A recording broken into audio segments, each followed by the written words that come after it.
Minister of Education, Tribal Welfare, Indigenous and Tribal Faith and Culture Department, Government of Assam, to deliver his speech.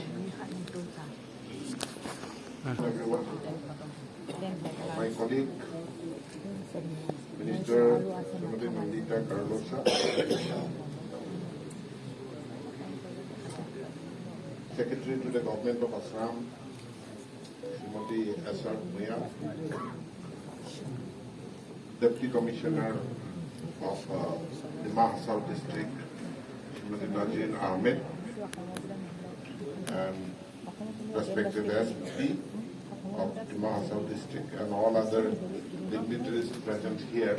Archaeology for holding this event here in Haflong. It could have been held in Guwahati or in Dibrugarh, where we have better flight or train communication, but it is being held at Haflong, and it is a place of heritage, our heritage, and I thank the department for holding this event here. And this is an opportunity for all of us to look at our own heritage. I'm not an expert on heritage, I'm not an expert on archaeology. Very simplistic terms, and I see many students here. So, very simple term, I'd like to say a few words. What is heritage? Whatever we have inherited from our forefathers, that is our heritage. Now, in this session, we are focusing on the stone jars. Of course, they are a heritage of Assam. Many people, not to speak about people outside Assam, even the people of Assam, Brahmaputra Valley or Barak Valley, they do not know about this kind of stone jars found in the Mahasal. Now the focus of discussion will be on stone jars. But stone jars alone is not heritage. We should understand that stone jars are heritage and the rest are not. Whatever we have inherited from our forefathers are our heritage. Our language, our culture, our environment, everything are our heritage. The floral designs, weaving designs and patterns that our tribal women, they weave in their looms, it is a heritage. The mountains that we are having is a heritage. The forest, the trees, the river, the lakes, everything is our heritage. As a human being, we are now visitor to this art, and we have inherited this treasure from our forefathers. Now it is our responsibility to live it or to pass it on to our next generation as it is, if not in a better condition. We don't have any right to destroy it. We do not have any right to annihilate it. We do not have any right to exploit it and leave nothing for our next generation. So what we can do about preserving our heritage and passing it on to our next generation? For that, being study, research on this heritage, that is necessary, that the expert, scholars, researchers, they will do. But what is the responsibility of the common people? Those who are not doing research, who are not doing a thesis, a PhD course on those heritage. What is our responsibility? Our responsibility is to be aware about our responsibility towards this heritage and to make other people aware. If people are not aware about the climate change, they will go on destroying forests. If people are not aware about the value of stone jars, they will simply be broken and used in their construction of their house, if they are not aware about the treasure of this handloom, the weaving patterns and designs, if we do not understand the value of those designs, those handicrafts, the craft will be lost.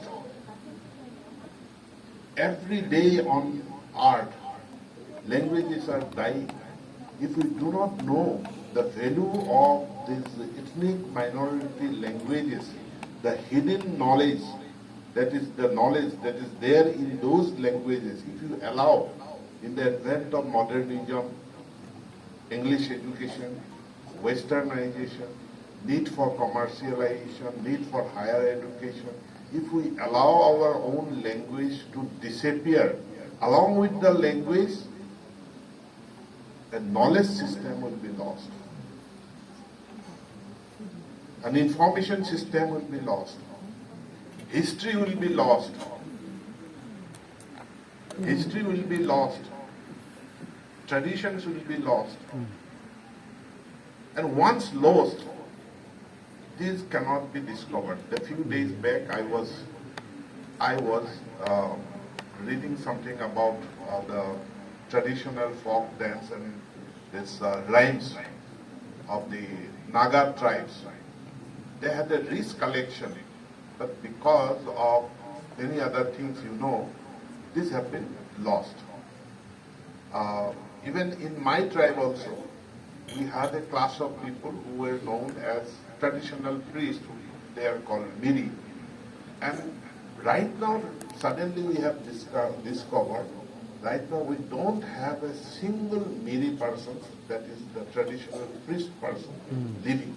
And traditional priests, they used to know and sant all the long oral history documents. Now, along with the death or disappearance of this priest from my community, the oral history, which thousands of years of oral history, has been lost. So, it is our responsibility, it is our duty to preserve or conserve our heritage, which we have inherited from our forefathers, and pass it on to our next generation, preferably in a better condition.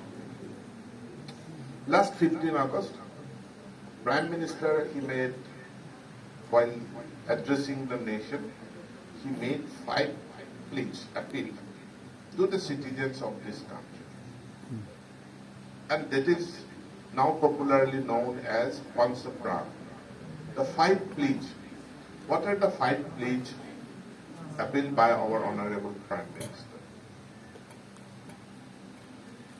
Number 1, for 75 years, our identity recognition of India is a developing country.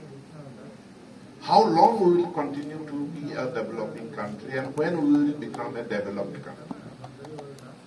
So now he appeals, the Prime Minister, the Union government alone cannot transform a developing country into a developed country without Jana Bhagidari or participation of the common people. So we need to become a developed country, and everyone must pledge for it, work for it. Second is, for long years, India was under British colony.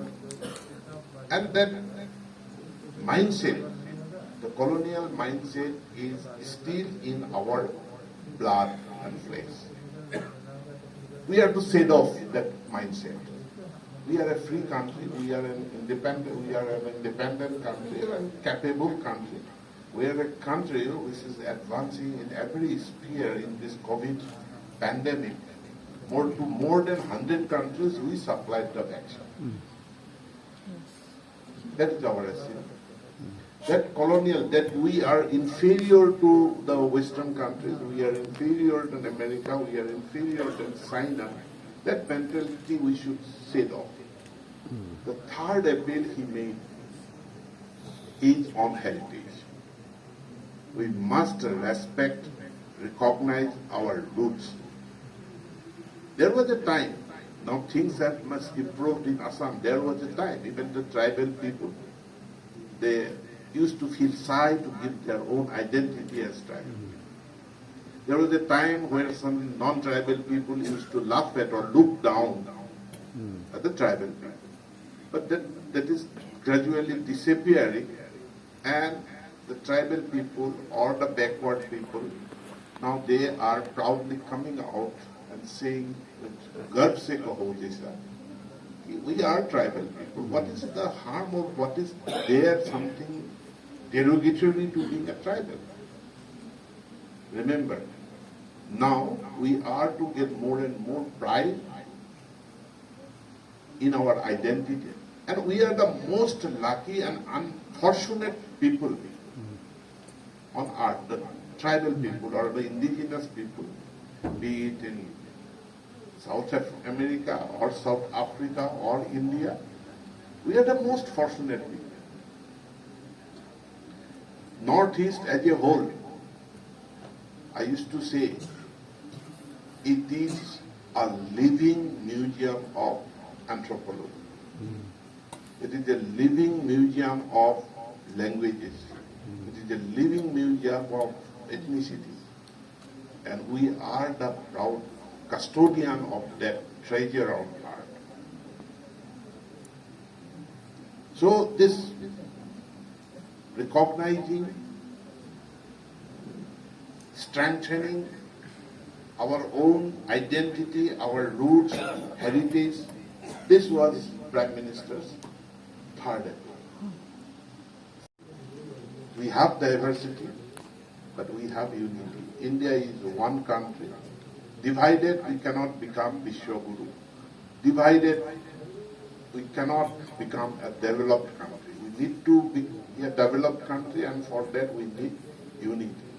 And his fifth appeal was for duty of the common citizen. Very small contribution that we make. Now those people who had made those stone jars and making the people of Dima Hassan now proud about the stone jars. They were ordinary people, they were common people, they were citizens, simple. But they contributed. So likewise, if we the citizens contribute to make India a developed country, definitely we can achieve. So I have mentioned about this 5 pledge, the Pancha Pran of Prime Minister, and this is bearing very significance today because of the third pledge, that is recognizing, strengthening own roots and heritage. Dima Hassan is a beautiful district, and it is gifted with beautiful mountains, beautiful rivers, beautiful forest, beautiful people, plethora of people, different tribes and communities. And we need to pass it on to our next generation. That is our responsibility. It is entirety, the language, culture, everything. My appeal, stone jars are a heritage. Our monuments, relics, whatever we have, those are our heritage. But at the same time, our own food habit is also our heritage. Our handloom is also our heritage. Our handicraft is also our heritage. Our environment, the ecosystem that we have here, that is also our heritage. I appeal to the youth on this week of Heritage Week, you all take the pledge of conserving this heritage and the responsibility to pass it on to our next generation. Thank you very much.